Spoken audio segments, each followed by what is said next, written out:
আমার হাজব্যান্ড নাই, আমি অসহায় খুব। এখানে দুজন স্যার আছে এবং একজন প্রশিক্ষক আছে। তা আমি 3 মাস প্রশিক্ষণ করে অনেক কিছু শিখতে পারবো, ভবিষ্যতে অনেক উন্নত করতে পারবো এবং পরিবারের অনেক আর্থিক সাহায্য সহযোগিতা করতে পারবো। এই জন্য আমি বসুন্ধরাকে ধন্যবাদ জানাচ্ছি। বসুন্ধরা শুভ সংঘ এই সংগঠনে মানে শুভ কাজে সবার পাশে সামাজিক কাজ করে যাচ্ছে। সমাজের অবহেলিত মানুষের পাশে এরা দাঁড়ায়। এরা মানে মেধাবী শিক্ষার্থীদের উপবৃত্তি দেয়। কোনো শিক্ষার্থী পড়াশোনা না করতে পারলে তাদের পাশে এই বসুন্ধরা শুভ সংঘ কার্যক্রম পরিচালনা করে।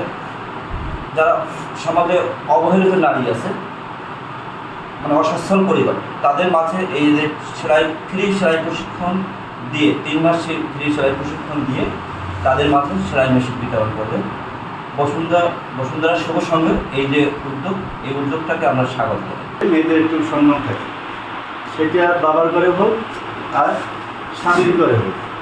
যদি একটু আর্থিকভাবে সে একটু ইনকাম করতে পারে, তাহলে দেখা গেলে বাবাও আসে বৈশাখে বাবা, এই আবার স্বামীও আবার একটু বলে যে তোমার কাছে টাকা পয়সা আছে নাকি, আমি তো বিপদে আছি, এরকম একটু সম্মান দিয়ে। আর যদি ওইটা না থাকে তাহলে একটু অতটা সম্মান দেয় না। এই জন্য মেয়েদের উচিত, প্রত্যেকটা মেয়েদের উচিত যে আর্থিকভাবে একটু স্বাবলম্বী হওয়া, একটু কিছু ইনকামের একটা সোর্স থাকা।